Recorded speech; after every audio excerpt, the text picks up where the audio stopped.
Hey you, yes you. What are you doing with your life? The Girl Power Summit is behind us and you got a lot of information. But what are you doing with that information?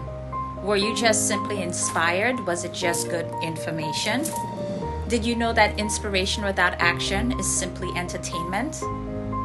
Are you living your life by design or by default?